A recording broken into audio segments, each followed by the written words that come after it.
बिस्मिल्लाहिर्रहमानिर्रहीम। अस्सलाम वालेकुम नाज़रीन, आप यूट्यूब चैनल देख रहे हैं। मैं इमरान खान हूँ। इससे पहले कि मैं ख़बरों की तरफ जाऊँ, एक बड़ा अहम इशू है और उसके ऊपर मैं आईजी इस्लामाबाद को और मोहसिन नकवी को, इन दोनों को ये कह रहा हूँ कि इन हरकतों से बाज आ जाएं और इस लेवल तक मामले को ना जाने दें।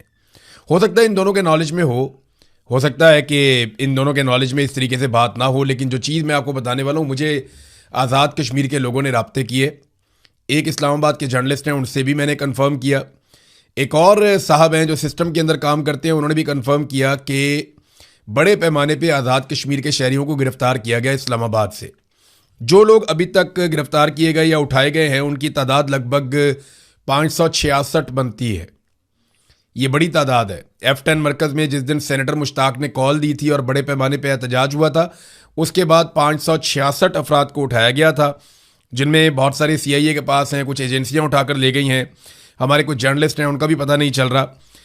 तो 88 अफराद को दहशतगर्दी की अदालत में पेश किया गया और दहशतगर्दी की अदालत ने शनाख्त परेड के लिए उन्हें अगले 14 दिन के लिए जेल में भिजवा दिया।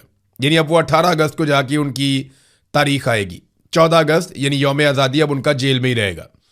ये है जनाब एक जलसा करने या एक एहतजाजी मुजाहरा करने की सज़ा इस मुल्क के खुदादाद के अंदर। लेकिन जो सबसे घटिया और भोंडी हरकत की है वो मैं आपको बताता हूँ। 17 खवातीन हैं, जिनमें से 10 को उठाया गया था F10 मरकज से, जहां पे वो एहतजाज कर रही थी। और इसके अलावा कुछ और खवातीन हैं, लड़कियां हैं, जो यहां पढ़ती हैं, इस्लामाबाद में पढ़ने के लिए, काम करने के लिए वहां पे रहती हैं। तो 17 लड़कियों को उठाकर एक फार्म हाउस पे कैद कर दिया गया है। और ये फार्म हाउस जो है वो एक SHO की मलकियत है। ये इंफॉर्मेशन मुझे मिली पाकिस्तान में से। तो इस्लामाबाद में एक फार्म हाउस है और वहाँ पे वो एक SHO की मलकियत है, एक छोटा फार्म हाउस है। वहाँ पे 17 खवातीन को रखा गया है, क्योंकि देखिए खवातीन का एक ही पुलिस स्टेशन है इस्लामाबाद में। अगर वहाँ पे रखेंगे तो वो बैलफ पड़ेगा, जब बैलफ पड़ेगा तो खवातीन को आज़ाद करवा लिया जाएगा। तो इन्होंने खवातीन को भी गैर कानूनी तौर पर अलग जगहों पर रखना शुरू कर दिया है, कानून से बाहर। तो मैं ये बता रहा हूँ और वार्निंग देकर कह रहा हूँ कि इन चीज़ों का बड़ा सख्त रद्द-ए-अमल आएगा। आपको आइडिया ही नहीं है, कश्मीरी जो हैं वो बड़े गयूर पाकिस्तानी हैं, बड़े गयूर कश्मीरी हैं, बड़े गैरतमंद लोग हैं।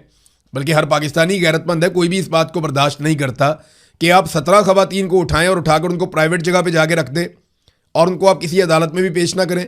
तो फौरी तौर पे अली नासर रिजवी को चाहिए कि जो भी हो इन 17 खवातीन को फौरी तौर पे अदालत में पेश करवाया जाए, या इन्हें जहां पे कैद किया गया है वहां से बाजियाब करके इनके घरों को भिजवाया जाए।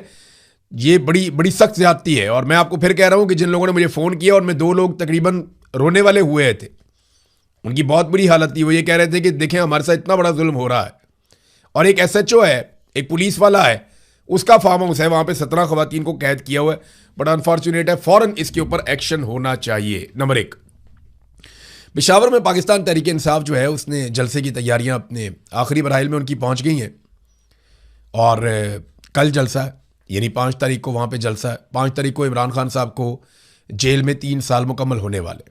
कल मैं आपको बताऊंगा कि इमरान खान ने कैसी जेल काटी और बाकी सब ने कैसी जेल काटी, कितना फ़र्क है इमरान खान की जेल में और बाकी लोगों की जेल में।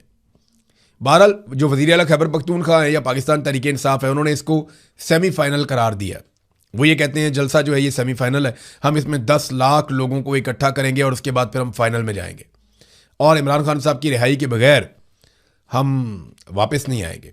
सुहेल आफरीदी ने बहुत बड़े बड़े दावे किए हैं, जुनैद अकबर ने बहुत बड़े बड़े दावे किए हैं और अब उनकी बारी है कि वो अपने दावों को सच साबित करें। देखिए बैरिस्टर गौहर से आप कभी भी कोई उम्मीद ना रख सकते हैं, ना उन्हें अकाउंटेबल कर सकते हैं, क्योंकि उन्हें इमरान खान साहब ने पार्टी का चेयरमैन बनाया था इसलिए ताकि वो गिरफ्तार ही ना हो। इमरान खान साहब को पता था सारी पार्टी भी गिरफ्तार हो जाएगी, ये बंदा गिरफ्तार नहीं होगा, इसलिए इमरान खान साहब ने उन्हें पार्टी का चेयरमैन बना दिया। तो वो ये जानते थे। सलमान अकरम राजा साहब एक कानूनी आदमी है और उन्होंने सारी ज़िंदगी आइन, कानून और इन चीज़ों में गुजारी है। वो पॉलिटिकल जद्दोजहद के बारे में वो उस तरह से नहीं जानते, ना उनका वो तजर्बा है, ना वो इतने पुराने हैं। तो असल जो मलबा पड़ेगा वो पॉलिटिकल लोगों के ऊपर पड़ेगा, जो इस वक्त असम्बलियों में भी बैठे हुए हैं, सेनेट में भी बैठे हुए हैं और जिनको इमरान खान साहब ने बड़े ओहदे दिए हुए हैं खैबर पख्तूनख्वा में, ख़ास तौर पे जहाँ पे उनकी हुकूमत है। तो अब 10 लाख आदमी इकट्ठा होता है या नहीं होता, कल के दिन में ये पता चल जाता है। जिस तरह अलीमा खानम के लिए लोग निकले हैं, उससे देख के तो लगता है कि बहुत बड़ा एक इज्तिमा हो जाएगा और बहुत बड़ा एक जलसा हो जाएगा। लेकिन अगर वाकई जो वो करना चाह रहे हैं वो कर पाए और खैबर पख्तूनख्वा की आवाम को इकट्ठा कर पाए, तो फिर ये एस्टेब्लिशमेंट के लिए मुश्किलात में इजाफा ही होगा, कोई आसानी उनके लिए नहीं बनेगी। अलीमा खानम ने कुछ बयान दिए, मैं आपके सामने रखता हूँ, क्योंकि ये गई थी मियाँ वाली। उस हवाले से उन्होंने कहा जी हम बगैर इतला के मियाँ वाली पहुंचे थे, अगर इतला देते तो इस्तकबाल के लिए आने वालों को चश्मा बैराज से ही उठा लेते। जो कारकुन निकले उनको भी पुलिस ने उठा लिया। लायामल ये है कि लोग तैयार रहें, लोग बहुत गुस्से में हैं, जहाँ से गुजरते हैं लोग सड़कों पर निकल आते हैं। हमने 4 जगहों पर रुकना होता है, 14 जगहों पर हमें रुकना पड़ता है। ये जो तासुर दे रहे थे कि लोग नहीं निकलते, हमने देखा कि लोग निकलने के लिए तैयार हैं और लोग जिद्दोजहद के लिए भी तैयार हैं। अब एक और बात अलीमा खानम ने कही कि क्या पंजाब कोई दूसरा मुल्क है, ये खुद चोरी करे और फिर कहें कानून उनके साथ है, पुलिस भी उनके साथ नहीं है, बस अफसरान को उन्होंने अपने साथ मिलाया हुआ है। वरना सिपाही तो हमारी वीडियोस बना रहे थे, हम आपको दिखा नहीं सकते, फिर उनकी नौकरियां चली जाएंगी, खतरे में पड़ जाएंगी।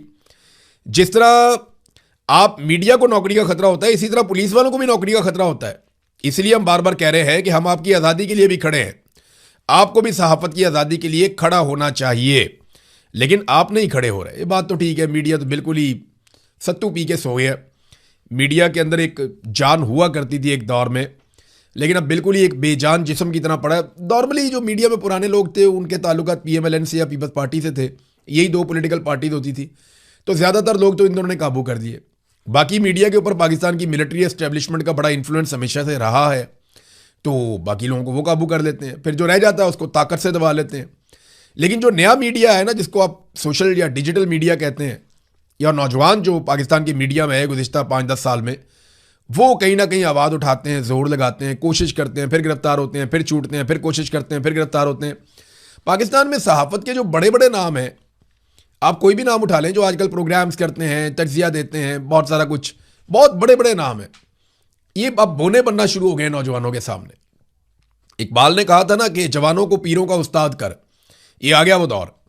ये हमारे बड़े बड़े नाम सहाफ़त के, जिन्होंने बड़े बड़े प्रोग्राम्स किए हैं, बड़े बड़े कॉलम्स लिखे हैं, बड़े नामवर शख्सियात वो रहे हैं, उनके पास लफाजी तो खूब है, लेकिन जिद्दोजहद के अंदर, अमली सहाफ़त के अंदर वो नौजवानों से बहुत पीछे रह गए। हमारे नौजवान जो है वो ना सिर्फ खुलकर बोलते हैं, बल्कि वो जेलें भी काटते हैं, वो कैदें भी काटते हैं, वो तशद्दुद भी बर्दाश्त करते हैं, जाली मुकदमात भी बर्दाश्त करते हैं, फिर बाहर आते हैं, फिर दोबारा लड़ते हैं, ताज़ा दम होकर लड़ते हैं। तो माजी में अगर कोई सहाफ़ी कभी एक आध दफ़ा भी गिरफ्तार हो जाता था ना, तो उसको सर पे उठा लिया जाता था और अगले 10-20 साल उसके यूं ही गुजर जाते थे कि देखें मैंने कितनी बड़ी कुर्बानी दी। लेकिन आज जो नौजवान है वो जिस तरह की कुर्बानी दे रहे हैं, इसका कोई मुकाबला ही नहीं है। ये जवानों को पीरों का उस्ताद कर, जो इकबाल ने कहा था, अल्लामा इकबाल ने, ये वही हो रहा है। हम होता हुआ देख रहे हैं कि नौजवान सहाफ़ी वाकई बहुत आगे निकले हैं। फजल रहमान साहब ने एक बड़ा मुतालबा किया, उनका मुतालबा है जी कि ऑल पार्टीज कॉन्फ्रेंस बुलाई जाए। वो ये कहते हैं कि महमूद खान अचकज़ई साहब जो हैं वो अपोजिशन लीडर हैं, वो एक इलाके के या पश्तून बेल्ट के लीडर नहीं है। अपोजिशन लीडर एक बहुत बड़ी जिम्मेदारी है, तो पूरे मुल्क की अपोजिशन जमातों का इजलास उन्हें चाहिए कि वो बुलाएं। अगर वो नहीं कर सकते तो फिर हम अपनी जमात को कहते हैं हम बुला लेते हैं, फजल रहमान ने कहा। तो देखें, जो इस वक्त बलूचिस्तान में हो रहा है, जो इस वक्त कश्मीर में हो रहा है, जो इस वक्त खैबर पख्तूनख्वा में दहशतगर्दी बढ़ रही है, इन तमाम चीज़ों को लेकर अपोजिशन की तमाम जमातों को इकट्ठा करना बहुत ज़रूरी है। वो बैठे और बैठकर बात करेंगे पाकिस्तान के साथ आपने किया क्या, जितना जुल्म और बर्बरियत हम होता हुआ देख रहे हैं, इसके नतीजे में पाकिस्तान लगातार नीचे जा रहा है। आप सिर्फ मईशत की मिसाल ले लें कि सन 2000 से लेकर अब तक का एक डाटा मैं आपके सामने रखने वाला हूं। मिफ्ता इस्माइल साहब ने भी इस डाटा को शेयर किया है। ये सन 2000 में परवेज मुशर्रफ पाकिस्तान का स्याह और सफ़ेद का मालिक था। आज 25 साल के बाद सूरत हाल क्या है वो देख लें आप। सन 2000 में हर पाकिस्तानी की जो फीकस आमदन थी, यानी एक पाकिस्तानी जितना पैसा पूरे साल में एवरेज कमाता था, सन 2000 में वो $2880 थी। उस वक्त भारत के अंदर जो है वो 2010 यानी पाकिस्तान से बहुत कम, बांग्लादेश के अंदर 1628 यानी उससे भी बहुत ज़्यादा कम, और ये पाकिस्तान के अंदर पाकिस्तानी जो है वो भारतीय शहरियों से और बांग्लादेशी शहरियों से ज़्यादा पैसा बनाते थे। 2880 बमुकाबला 210 और 1620। और एक जो पाकिस्तानी है वो एक भारतीय से कितना ज़्यादा खुशहाल था सन 2000 में? 43% ज़्यादा। और बांग्लादेश से 77% ज़्यादा खुशहाल था हर पाकिस्तानी। और आज जो है वो पाकिस्तान की फीकस आमदन $6480 है बांग्लादेश की, जो पाकिस्तान से बहुत कम थी, वो बढ़ के हो गई है $9,180, और भारत की, जो पाकिस्तान से कम थी, वो बढ़कर हो गई है $12,560। पहले पाकिस्तान की फीकस आमदन इनसे डबल हुआ करती थी, और आज इनकी फीकस आमदन पाकिस्तान से डबल है। यानी पहले हर पाकिस्तानी ज्यादा पैसा बनाता था भारत और बांग्लादेश के मुकाबले में, और आज हर बांग्लादेश का शहरी या भारत का शहरी पाकिस्तानी शहरियों से ज्यादा पैसे बनाता है।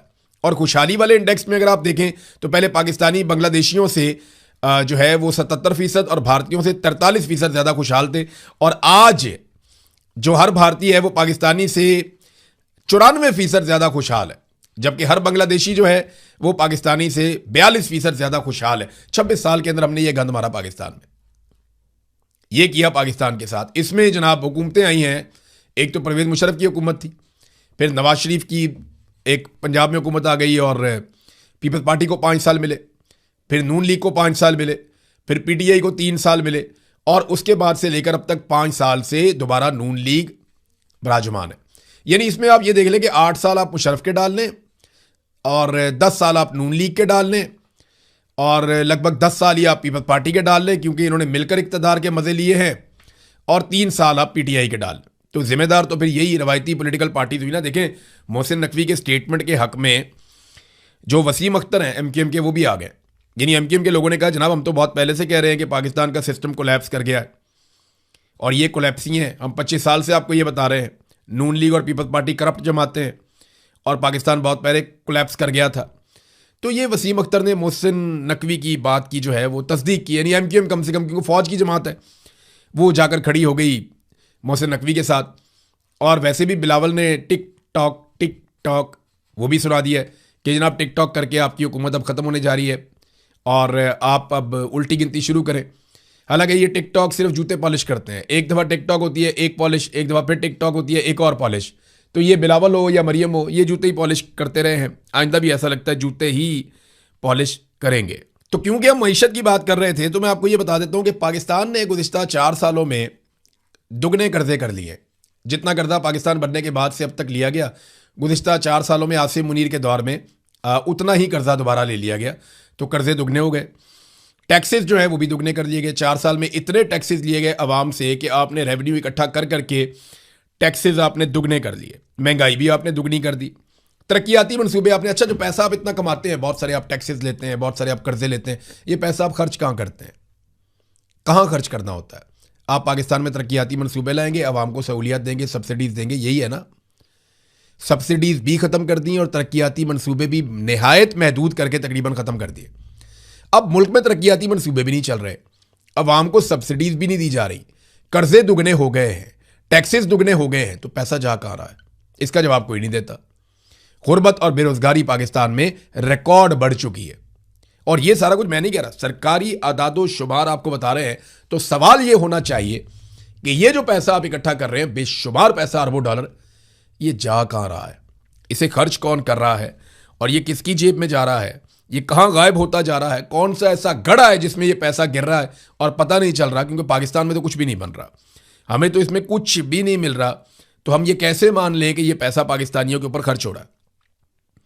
और हालात ये हैं कि अल जजीरा पे पाबंदी लगा दी पाकिस्तान ने। इससे पहले पता किसने लगाई थी? इसराइल ने। पाकिस्तान में और इसराइल में कुछ चीज़ों की मुमासलत होती जा रही है।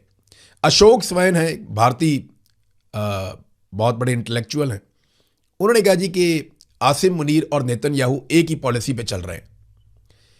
नेतन्याहू ने अल जजीरा पे पाबंदी लगाई, आसिम मुनीर ने भी अल जजीरा पे पाबंदी लगा दी। वहां नेतन्याहू जबरी गुमशुदगियां करवाते हैं, यहां पे आसिम मुनीर भी जबरी गुमशुदगियां करवाते हैं। वहां पे नेतन्याहू ने जो इंसानी इमदाद है फ़लस्तीनी शहरियों की, वो बंद की हुई है। यहां पे आसिम मुनीर ने इंसानी इमदाद जो है वो कश्मीरी शहरियों की, वो बंद की हुई है। तो दोनों एक ही तरह की कार्रवाई कर रहे हैं। आप बड़ी मुमासलत है दोनों के अंदर, दोनों जबर के साथ मुसल्लत हैं, दोनों जुल्म का रास्ता इख्तियार कर रहे हैं, दोनों ने हथियार उठाए हुए। हाँ, लेकिन एक मजे की बात यह है कि नेतन्याहू कम से कम अपने लोगों के साथ वफादार है, अपनी अदालत को जवाबदेह है। लेकिन आसिम मुनीर के पास इस्तिस्ना भी है और वो अपने लोगों के सामने अपने आप को जवाबदेह नहीं समझते। यानी उन्होंने यहां पे कोई और सहूलत ली हुई है। नेतन्याहू ने यूनिफॉर्म नहीं पहना हुआ, लेकिन आसिम मुनीर साहब ने यूनिफॉर्म पहना हुआ है, तो ये तो फ़र्क है। अब नाज़रीन एक चीज़ और है, वो ये है कि आसिफ अली जरदारी ने जजों की समरी रोकी हुई है। जजों के नाम फाइनल करके तैनातियों की समरियां जो हैं वो आसिफ अली जरदारी सदर पाकिस्तान को भेज दी गई कि जनाब इनका आप नोटिफिकेशन जारी करें, ये सारे अब जजेस हैं। लेकिन पता चला कि जरदारी साहब को तो एतराज़ है, उनके अपने बंदे शामिल ही नहीं किए गए, तो उन्होंने वो समरी रोकी हुई है। अब ये एक नया बहरान पैदा हो गया। हर चीज़ में ना इन सबको हिस्सा चाहिए। जनाब ब्यूरोक्रेसी में हमारा हिस्सा होना चाहिए, जजों में हमारा हिस्सा होना चाहिए, मीडिया में हमारा हिस्सा होना चाहिए, बजट में हमारा हिस्सा होना चाहिए, पैसों में हमारा हिस्सा होना चाहिए, इक़्तिदार में हमारा हिस्सा होना चाहिए। हर चीज़ में हमें हमारा हिस्सा मिलना चाहिए। अब वो हिस्से के चक्कर में ना पाकिस्तान के हिस्से बखड़े करती है। अब एक चीज़ जो ये बड़ी अच्छी कर रहे थे वो थी सालसी, कि जनाब हम सालसी कर रहे हैं अमेरिका और ईरान के बीच में। उसकी वजह से डोनाल्ड ट्रंप ने थोड़ा सा सर पे भी उठाया हुआ था पाकिस्तान की मिलिट्री एस्टेब्लिशमेंट की क़यादत को, यानी आसिम मुनीर को और शहबाज शरीफ को भी। तो अब ट्रंप के लिए मुश्किलात बढ़ गई हैं, क्योंकि जब मालिक के लिए मुश्किलात बढ़ेंगी तो मुलाजिम के लिए भी मुश्किलात बढ़ेंगी। ट्रंप के लिए मुश्किल ये है कि नवंबर में वहाँ पे मिड टर्म इलेक्शन आने वाले हैं, और मिड टर्म इलेक्शन से पहले पहले डोनाल्ड ट्रंप को ये सारा रायता वापस उठाना है और ये सारी सूरत जो है इसको कंट्रोल करना है, इस गंद को समेटना है जो उसने फैला दिया है। तो ईरान के साथ हतमी लड़ाई करके वो जंगबंदी या किसी किस्म की वॉर ट्रॉफी कैसे हासिल करेंगे? देखें ना, अभी वो बात कर रहे हैं सिर्फ आबना हुर्मुज़ पे, हालांकि आबना हुर्मुज़ तो पहले से खुली हुई थी। जो ईरान के साथ बातचीत करनी थी या लड़ाई करनी थी वो करनी थी एटॉमिक एसेट्स के बारे में। जो एटमी मुआहदे में बात होनी थी वो आबना हुर्मुज़ के मुआहदे तक पहुंच गई है, जो पहले तो खुला हुआ था। लेकिन ईरान को समझ आ गई कि वो इसको एक स्ट्रेटेजिक एसेट के तौर पे कंट्रोल रख सकता है, कि जब भी दुनिया उस पर अटैक करेगी वो इसको जगह को इस्तेमाल करेगा अपने मफाद के लिए और दुनिया को यहां पे तंग करेगा। तो ईरान की हिकमत अमली काम कर गई और वो उसके ऊपर बैठ गया आके। अब वो कहते जी उस पर हमने मुआहदा करना है। तो डोनाल्ड ट्रंप को ऐसा क्या मिलेगा कि वो पॉलिटिकली थोड़ा सा वापस रिवाइव हो जाए? मुझे कुछ नहीं लगता ऐसा, क्योंकि ओबामा को तो उसामा दे दिया था ना पाकिस्तान ने। जब ओबामा को इलेक्शन में मुश्किलात पेश आ रही थी और मकबूलियत कम हुई थी तो पाकिस्तान ने ओबामा को उसामा दे दिया था मई 2011 में। तो उससे ओबामा को बहुत फ़ायदा पहुंचा था, पॉलिटिकली बहुत फ़ायदा पहुंचा था।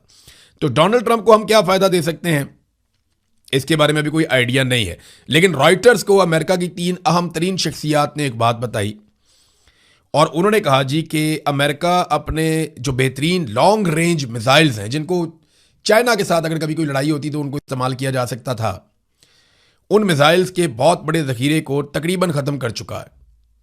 ये 3 अहम तरीन अमरीकी शख्सियात ने कहा, जबकि व्हाइट हाउस इसी तरदीद करता रहा, बार बार करता रहा। लेकिन अहम तरीन अमरीकी शख्सियात ने रॉयटर्स को ये बात बताई है। तो डोनाल्ड ट्रंप ने आज मंगल वाले दिन तक का आखिरी एक मौका दिया है ईरान को, और उसका उन्होंने ऐलान किया है कि जनाब ईरान हर हाल में अब हथियार डाले और हमारे साथ वो मुआहदा करे जो हम चाहते हैं। लेकिन दूसरी तरफ अमेरिका के अंदर तजियाकार ये कह रहे हैं कि अगर ईरान, यमन, इराक के अंदर जो सपोर्टर हैं ईरान के, वो भी और हिजबुल्लाह, ये मिलकर रिटेलिएट करते हैं तो अमेरिका के लिए बहुत बड़ी शर्मिंदगी हो जाएगी। और ये एक ऐसी लड़ाई है जिसमें अमेरिका यकतरफा तौर पे फतह का ऐलान नहीं कर सकता। बड़ी प्रॉब्लम है डोनाल्ड ट्रंप के लिए। तो अब तक के लिए इतने ही। अपना ख्याल रखिएगा, अपने इस चैनल का भी। अल्लाह हाफ़िज़।